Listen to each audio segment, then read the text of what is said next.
ಶಾಕೆ. ಯಾಕಂದ್ರೆ ಇವತ್ತು ತಾನೇ ಮೈಸೂರಿನಿಂದ 3:30 ಪ್ರತಿಭಟನಾ ರ್ಯಾಲಿಯನ್ನ ಪ್ರಾರಂಭ ಮಾಡಬೇಕಾಗಿತ್ತು ಬಿಜೆಪಿ ನಾಯಕರು, ರಾಜ್ಯ ಬಿಜೆಪಿ ಘಟಕದ ನಾಯಕರು. ಇಲ್ಲಿನ ರಾಜ್ಯ ಕಾಂಗ್ರೆಸ್ ಸರ್ಕಾರ ಜನರ ಮೇಲೆ ನಿರಂತರವಾಗಿ ದರ ಏರಿಕೆಯ ಬರೆ ಎಳಿತಾ ಇದೆ. ದರಿದ್ರ ಸರ್ಕಾರ ಅಂತೆಲ್ಲ ಬೈದ್ಬಿಟ್ರು ಬಿಜೆಪಿಯ ರಾಜ್ಯಾಧ್ಯಕ್ಷರಾದ ವಿಜಯೇಂದ್ರ ಅವರು. 3:15ಕ್ಕೆ ರ್ಯಾಲಿ ಶುರುವಾಗಬೇಕು. ಈಗ ಕೇಂದ್ರ ಸರ್ಕಾರದಿಂದಲೂ ಕೂಡ ಪೆಟ್ರೋಲ್ ಡೀಸೆಲ್ ದರ ಏರಿಕೆಯ ಶಾಕಿಂಗ್ ನ್ಯೂಸ್ ಬಂದಿದೆ. ಈಗ ಬಿಜೆಪಿ ಪ್ರತಿಭಟನೆ ಮುಂದುವರಿಸುತ್ತಾ ಕೈ ಬಿಡುತ್ತಾ ಅನ್ನೋದು ಒಂದು. ಇನ್ನೊಂದು, ನೀವು ಹೇಳ್ತಾ ಇದ್ದ ಹಾಗೆ ಜನಸಾಮಾನ್ಯರ ಮೇಲೆ ನಿತ್ಯ ನಿರಂತರವಾಗಿ ದರ ಏರಿಕೆಯ ಬರೆ ಆಗ್ತಲೇ ಇತ್ತು ರಾಜ್ಯ ಸರ್ಕಾರದಿಂದಾಗಿ ಅನ್ನೋ ಆರೋಪ ಆಯಿತು. ಇದೀಗ ಕೇಂದ್ರದಿಂದಲೂ ಕೂಡ ನೋಡಿ, ಈ ಸುದ್ದಿ ಹೊರಗೆ ಬರ್ತಿದ್ದಂತೆ ನಮ್ಮ ಆಫೀಸ್ನಲ್ಲೇ ಚರ್ಚೆ ಆಗ್ತಿದೆ. ವರ್ಕಿಂಗ್ ಕ್ಲಾಸ್ ಜನರ ಮೆಂಟಾಲಿಟಿ ಹೇಗಾಗುತ್ತೆ ಅನ್ನೋದರ ವಿಚಾರಕ್ಕೆ ಹೇಳೋದಾದ್ರೆ ನಮ್ಮ ಆಫೀಸ್ನಲ್ಲೇ ಚರ್ಚೆ ಆಗ್ತಿತ್ತು. ಕಾಂಪಿಟೇಷನ್ ಬಿದ್ದುಬಿಟ್ಟಿದ್ದಾರಾ ಕೇಂದ್ರ ರಾಜ್ಯ ಸರ್ಕಾರದವರು? ಇವರಾದ ತಕ್ಷಣ ಇವರು ದರ ಏರಿಕೆ ಮಾಡೋದ್ರಲ್ಲಿ ಅನ್ನೋ ರೀತಿಯ ಚರ್ಚೆ. ಇದು ಸಹಜವಾಗಿ ಆಚೆ ಕೂಡ ಜನಸಾಮಾನ್ಯರು ಯಾರೆಲ್ಲ ವರ್ಕಿಂಗ್ ಕ್ಲಾಸ್ ಇದ್ದಾರೆ ಸಹಜವಾಗಿ ಇದೇ ರೀತಿ ಚರ್ಚೆ ಆಗುತ್ತೆ. ಕೇವಲ ರಾಜ್ಯ ಸರ್ಕಾರವನ್ನ ಇಷ್ಟು ದಿನ ಬ್ಲೇಮ್ ಮಾಡ್ತಾ ಇದ್ವಿ, ಇದೀಗ ಕೇಂದ್ರ ಸರ್ಕಾರದಿಂದ ಕೂಡ ದರ ಏರಿಕೆ ಶುರುವಾಗಿದೆ. ಬದುಕೋದು ಹೇಗೆ? ಜನಸಾಮಾನ್ಯರು ಬದುಕೋದು ಹೇಗೆ? ಯಾರನ್ನ ನಂಬೋದು? ಯಾರ ಮೇಲೆ ಭರವಸೆ ಇಟ್ಟು ಮುಂದಿನ ದಿನಗಳಲ್ಲಿ ವೋಟ್ ಮಾಡೋದು? ಯಾರನ್ನ ಅಧಿಕಾರಕ್ಕೆ ತರೋದು ಅನ್ನೋ ಪ್ರಶ್ನೆ ಸಹಜವಾಗಿ ಜನಸಾಮಾನ್ಯರನ್ನ ಕಾಡುತ್ತೆ. ರಂಜಿತ್, ಈಗ ಕೇವಲ ಪೆಟ್ರೋಲ್ ಡೀಸೆಲ್ ಮಾತ್ರ ಅಲ್ಲ, ಪೆಟ್ರೋಲ್ ಡೀಸೆಲ್ ದರ ಏರಿಕೆ ಆಯ್ತು ಅಂದ್ರೆ ಕಂಟಿನ್ಯೂಸ್ ಆಗಿ ಟ್ರಾನ್ಸ್ಪೋರ್ಟೇಷನ್ ಸಾಗಣೆ ವೆಚ್ಚ ಕೂಡ ಹೆಚ್ಚಾಗೋದ್ರಿಂದ ಸಹಜವಾಗಿ ದಿನಬಳಕೆಯ ವಸ್ತುಗಳು ಹಾಗೆ ಅದಕ್ಕೆ ರಿಲೇಟೆಡ್ ಆಗಿ ಆಹಾರ ಪದಾರ್ಥಗಳು, ಹೋಟೆಲ್, ಹೀಗೆ ಚೈನ್ ಲಿಂಕ್ ತರದಲ್ಲಿ, ಹಾಗೆ ನಾವು ದಿನನಿತ್ಯ ಬಳಸುವ ಕ್ಯಾಬ್, ಇದೆಲ್ಲದರ ದರ ಕೂಡ ಹೆಚ್ಚಳ ಆಗ್ತಾ ಹೋಗುತ್ತೆ. ಪ್ರತಿನಿತ್ಯ ಕೂಡ ದಿನ ಬಳಸುವ ವಸ್ತುಗಳು ಹಾಗೆ ಸರ್ವಿಸ್ಗಳ ಬೆಲೆ ಏರಿಕೆ ಆಗ್ತಾ ಇದೆ. ಸಂಬಳ ಹೆಚ್ಚಾಗೋದು ಯಾವಾಗ ಅನ್ನೋ ಪ್ರಶ್ನೆ ಕಟ್ಟ ಕಡೆದಾಗಿ ಜನಸಾಮಾನ್ಯರನ್ನ ಕಾಡ್ತಾ ಇದೆ. ರಂಜಿತ್, ಸ್ಮಿತಾ, ನೋಡಿ, ಈಗ ಕೇಂದ್ರ ಸರ್ಕಾರ ₹2 ಹೆಚ್ಚಳ ಮಾಡಿದೆ ಅಬಕಾರಿ ಶುಲ್ಕ ಅಂತ ಹೇಳಿ. ಈ ಸಮಯಕ್ಕೆ ಅಬಕಾರಿ ಶುಲ್ಕವನ್ನ ಹೆಚ್ಚಿಸುವಂತ ಅನಿವಾರ್ಯತೆ ಕೇಂದ್ರಕ್ಕೆ ಏನಿತ್ತು? ಸಡನ್ ನಿರ್ಧಾರದ ಹಿಂದಿನ ವಿಚಾರಗಳೇನು ಅಂತ? ರಂಜಿತ್, ನೋಡಿ, ಆರ್ಥಿಕ ಸಮತೋಲನಕ್ಕಾಗಿ ಕೇಂದ್ರ ಆಗ್ಲಿ ರಾಜ್ಯ ಆಗ್ಲಿ ಸರ್ಕಾರಗಳು ಬೊಕ್ಕಸದ ಲೆಕ್ಕವನ್ನ ಸರಿದೂಗಿಸ್ಕೊಂಡು ಹೋಗಬೇಕು ಅಂತಂದ್ರೆ ಕೆಲವೊಂದಷ್ಟು ಆಪ್ಷನ್ಗಳು ಅವರ ಕೈಯಲ್ಲಿರುತ್ತೆ. ಅಬಕಾರಿ ಸುಂಕ ಏರಿಸೋದು, ನಮ್ಮ ರಾಜ್ಯದಲ್ಲಾದಂತೆ ಸೆಸ್ ಏರಿಕೆ ಮಾಡೋದು, ಈ ರೀತಿಯಾದ ಕೆಲ ಆಪ್ಷನ್ಗಳಿಗೆ ಮೊರೆ ಹೋಗೋದು ಸಹಜ ಪ್ರಕ್ರಿಯೆ. ಆದ್ರೆ ನೀವು ಹೇಳ್ದಾಗೆ ನೋಡಿ, ಪರಿಸ್ಥಿತಿ ಹೇಗಿದೆ?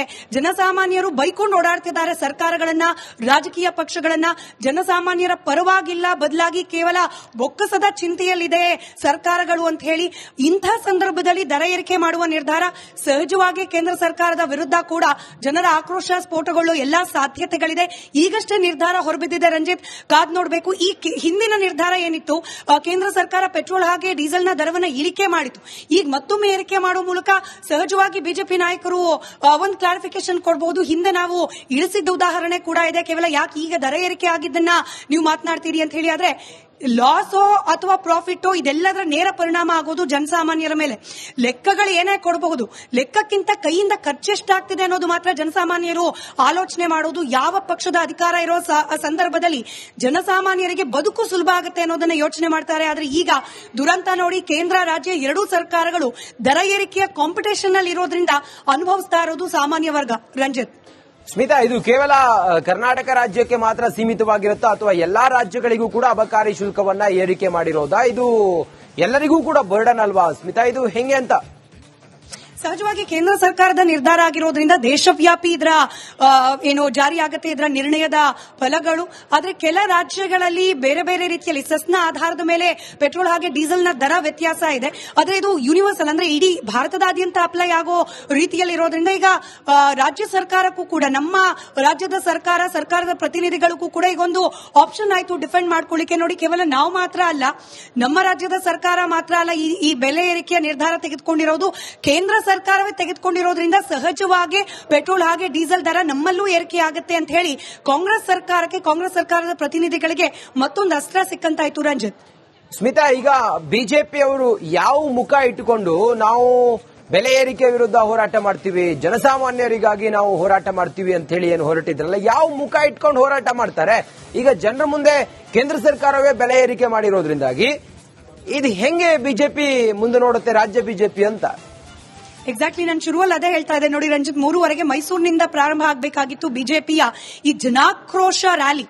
ಜನರ ಆಕ್ರೋಶದ ಪ್ರತಿಧ್ವನಿಯಾಗಿ ನಾವು ರ್ಯಾಲಿ ಮಾಡ್ತೀವಿ ಅಂತ ಹೇಳಿ ಕೆಲವೇ ಕ್ಷಣಗಳ ಹಿಂದಷ್ಟೇ ವಿಜಯೇಂದ್ರ ಅವ್ರ ಪ್ರತಿಕ್ರಿಯೆ ನೀಡಿದ್ದನ್ನು ನಾವು ಕೇಳಿಸ್ಕೊಂಡ್ವಿ. ಇದೀಗ ವಿಜಯೇಂದ್ರ ಅವರು ಇದನ್ನು ಹೆಂಗ್ ಡಿಫೆಂಡ್ ಮಾಡ್ತಾರೆ? ಜನರ ಆಕ್ರೋಶ ಸಹಜವಾಗಿ ಕೇಂದ್ರ ಸರ್ಕಾರದ ನಿರ್ಧಾರದ ವಿರುದ್ಧವಾಗಿಯೂ ಸ್ಫೋಟಗೊಳ್ಳುತ್ತೆ. ಹೀಗಾಗಿ ಬಿಜೆಪಿಯ ಈ ರ್ಯಾಲಿ, ಈ ಪ್ರತಿಭಟನೆ ಮುಂದುವರಿಸಲಿಕ್ಕೆ ನೈತಿಕ ವಿಚಾರವನ್ನು ಅವರು ಉಳಿಸ್ಕೊಂಡಿದ್ದಾರೆ, ನೈತಿಕತೆಯನ್ನ ಅನ್ನೋದು ಕೂಡ ಸಹಜವಾದ ಪ್ರಶ್ನೆ. ಕಾದ್ ನೋಡಬೇಕು ಬಿಜೆಪಿಯ ಡಿಸಿಷನ್ ಏನಾಗುತ್ತೆ ಅಂತ ಹೇಳಿ. ಸಹಜವಾಗಿ ಮಾಧ್ಯಮ ಪ್ರತಿನಿಧಿಗಳು ಯಾರೆಲ್ಲ ಮೈಸೂರಿನಲ್ಲಿದ್ದಾರೆ ಈ ಜನಾಕ್ರೋಶ ರ್ಯಾಲಿಯನ್ನ ಕವರ್ ಮಾಡುವ ಸಲುವಾಗಿ ಪ್ರಶ್ನೆ ಕೇಳ್ತಾರೆ. ಕಾದ್ ನೋಡೋಣ ವಿಜಯೇಂದ್ರ ಅವರು ಇದನ್ನು ಯಾವ ರೀತಿ ಡಿಫೆಂಡ್ ಮಾಡ್ಕೊಳ್ತಾರೆ, ಯಾತ್ರೆಯನ್ನ ಮುಂದುವರಿಸ್ತಾರಾ ಇಲ್ಲ ಅಂತ ಹೇಳಿ. ರಂಜಿತ್, ಸ್ಮಿತಾ, ಈಗ ಸಹಜವಾಗಿ ನಮ್ಮಲ್ಲಿ ಪೆಟ್ರೋಲ್ ಮತ್ತೆ ಡೀಸೆಲ್ ದರ ಒಂದು ನಿರ್ದಿಷ್ಟ ಏನಿದೆ, ಇದರ ಮೇಲೆ ಈಗ ಅಬಕಾರಿ ಶುಲ್ಕವನ್ನ ₹2 ಏರಿಕೆ ಮಾಡಿರೋದ್ರಿಂದ ಆ ಅಬಕಾರಿ ಶುಲ್ಕ ನೇರವಾಗಿ ಕೇಂದ್ರಕ್ಕೆ ಹೋಗುತ್ತಾ? ಹೇಗಿದು ಸರ್ಕಲೇಟ್ ಆಗುತ್ತೆ ಅಂತ ಸ್ಮಿತಾ? ರಂಜಿತ್ ನೋಡಿ, ಈಗ ಸೆಸ್ ವಿಚಾರ ಮಾತ್ರ, ಪೆಟ್ರೋಲ್ ಡೀಸೆಲ್ ವಿಚಾರಕ್ಕೆ ಸಂಬಂಧಪಟ್ಟಂತೆ ಸೆಸ್ ಏರಿಕೆ ಮಾಡಲಿಕ್ಕೆ ಮಾತ್ರ ರಾಜ್ಯ ಸರ್ಕಾರಕ್ಕೆ ಆಪ್ಷನ್ ಇರುತ್ತೆ. ಈಗ ಆಲ್ರೆಡಿ ಅದನ್ನ ನಮ್ಮ ರಾಜ್ಯದಲ್ಲಿ ಜಾರಿ ಮಾಡಿ ಆಗಿದೆ. ಕೇಂದ್ರ ಸರ್ಕಾರಕ್ಕೆ ಅಬಕಾರಿ ಶುಲ್ಕದ ಹೆಸರಲ್ಲಿ ಶುಲ್ಕವನ್ನ ಏರಿಕೆ ಮಾಡಲಿಕ್ಕೆ ಆಪ್ಷನ್ ಇತ್ತು, ಅದನ್ನ ಮಾಡಿದೆ. ನಾನು ಆಗ್ಲೇ ಹೇಳಿದಾಗೆ ಹಾಗೋ ಹೀಗೋ ದರ ಏರಿಕೆ ಆಯ್ತು ಅಂತಂದ್ರೆ ನೇರವಾಗಿ ಬೊಕ್ಕಸಕ್ಕೆ, ಸರ್ಕಾರದ ಬೊಕ್ಕಸಕ್ಕೆ ಹೋಗುತ್ತೆ. ಆದ್ರೆ ಕೊಡೋದೆಲ್ಲಿಂದ, ಹೋಗೋದೆಲ್ಲಿಂದ? ಜನಸಾಮಾನ್ಯರ ಜೇಬ್ಗಳಿಂದ, ಜನಸಾಮಾನ್ಯರ ಕೈಯಿಂದ. ಹೀಗಾಗಿ ಕೇಂದ್ರಕ್ಕೆ ಹೋದ್ರು, ರಾಜ್ಯ ಸರ್ಕಾರದ ಬೊಕ್ಕಸಕ್ಕೆ ಹೋದ್ರು ನಷ್ಟ ಅಂತ ಅನುಭವಿಸುವುದು ಜನಸಾಮಾನ್ಯರು. ಹೀಗಾಗಿ ಜನಸಾಮಾನ್ಯರ ಸಹಜ ಆಕ್ರೋಶ ಇದೀಗ ಕೇಂದ್ರ ಸರ್ಕಾರ, ರಾಜ್ಯ ಸರ್ಕಾರ ಎರಡರ ವಿರುದ್ಧ ಕೂಡ ಸ್ಫೋಟಗೊಳ್ಳೋ ಸಾಧ್ಯತೆಗಳಿದೆ. Ranjit, okay Smita, thank you ತಮ್ಮೆಲ್ಲ. ಓಕೆ, ಯಾಕಂದ್ರೆ ಇವತ್ತು ತಾನೇ ಮೈಸೂರಿನಿಂದ 3:30 ಪ್ರತಿಭಟನಾ ರ್ಯಾಲಿಯನ್ನ ಪ್ರಾರಂಭ ಮಾಡಬೇಕಾಗಿತ್ತು ಬಿಜೆಪಿ ನಾಯಕರು, ರಾಜ್ಯ ಬಿಜೆಪಿ ಘಟಕದ ನಾಯಕರು. ಇಲ್ಲಿನ ರಾಜ್ಯ ಕಾಂಗ್ರೆಸ್ ಸರ್ಕಾರ ಜನರ ಮೇಲೆ ನಿರಂತರವಾಗಿ ದರ ಏರಿಕೆಯ ಬರೆ ಎಳಿತಾ ಇದೆ. ದರಿದ್ರ ಸರ್ಕಾರ ಅಂತೆಲ್ಲ ಬೈದ್ಬಿಟ್ರು ಬಿಜೆಪಿಯ ರಾಜ್ಯಾಧ್ಯಕ್ಷರಾದ ವಿಜಯೇಂದ್ರ ಅವರು. 3:15 ರ್ಯಾಲಿ ಶುರುವಾಗಬೇಕು. ಈಗ ಕೇಂದ್ರ ಸರ್ಕಾರದಿಂದಲೂ ಕೂಡ ಪೆಟ್ರೋಲ್ ಡೀಸೆಲ್ ದರ ಏರಿಕೆಯ ಶಾಕಿಂಗ್ ನ್ಯೂಸ್ ಬಂದಿದೆ. ಈಗ ಬಿಜೆಪಿ ಪ್ರತಿಭಟನೆ ಮುಂದುವರಿಸುತ್ತಾ, ಕೈ ಬಿಡುತ್ತಾ ಅನ್ನೋದು ಒಂದು. ಇನ್ನೊಂದು, ನೀವು ಹೇಳ್ತಾ ಇದ್ದ ಹಾಗೆ ಜನಸಾಮಾನ್ಯರ ಮೇಲೆ ನಿತ್ಯ ನಿರಂತರವಾಗಿ ದರ ಏರಿಕೆಯ ಬರೆ ಆಗ್ತಲೇ ಇತ್ತು ರಾಜ್ಯ ಸರ್ಕಾರದಿಂದಾಗಿ ಅನ್ನೋ ಆರೋಪ ಆಯಿತು. ಇದೀಗ ಕೇಂದ್ರದಿಂದಲೂ ಕೂಡ ನೋಡಿ, ಈ ಸುದ್ದಿ ಹೊರಗೆ ಬರ್ತಿದ್ದಂತೆ ನಮ್ಮ ಆಫೀಸ್ನಲ್ಲೇ ಚರ್ಚೆ ಆಗ್ತಿದೆ. ವರ್ಕಿಂಗ್ ಕ್ಲಾಸ್ ಜನರ ಮೆಂಟಾಲಿಟಿ ಹೇಗಾಗುತ್ತೆ ಅನ್ನೋದರ ವಿಚಾರಕ್ಕೆ ಹೇಳೋದಾದ್ರೆ ನಮ್ಮ ಆಫೀಸ್ನಲ್ಲೇ ಚರ್ಚೆ ಆಗ್ತಿತ್ತು. ಕಾಂಪಿಟೇಷನ್ ಬಿದ್ದುಬಿಟ್ಟಿದ್ದಾರಾ ಕೇಂದ್ರ ರಾಜ್ಯ ಸರ್ಕಾರದವರು? ಇವರಾದ ತಕ್ಷಣ ಇವರು ದರ ಏರಿಕೆ ಮಾಡೋದ್ರಲ್ಲಿ ಅನ್ನೋ ರೀತಿಯ ಚರ್ಚೆ. ಇದು ಸಹಜವಾಗಿ ಆಚೆ ಕೂಡ ಜನಸಾಮಾನ್ಯರು ಯಾರೆಲ್ಲ ವರ್ಕಿಂಗ್ ಕ್ಲಾಸ್ ಇದ್ದಾರೆ, ಸಹಜವಾಗಿ ಇದೇ ರೀತಿ ಚರ್ಚೆ ಆಗುತ್ತೆ. ಕೇವಲ ರಾಜ್ಯ ಸರ್ಕಾರವನ್ನ ಇಷ್ಟು ದಿನ ಬ್ಲೇಮ್ ಮಾಡ್ತಾ ಇದ್ವಿ, ಇದೀಗ ಕೇಂದ್ರ ಸರ್ಕಾರದಿಂದ ಕೂಡ ದರ ಏರಿಕೆ ಶುರುವಾಗಿದೆ. ಬದುಕೋದು ಹೇಗೆ?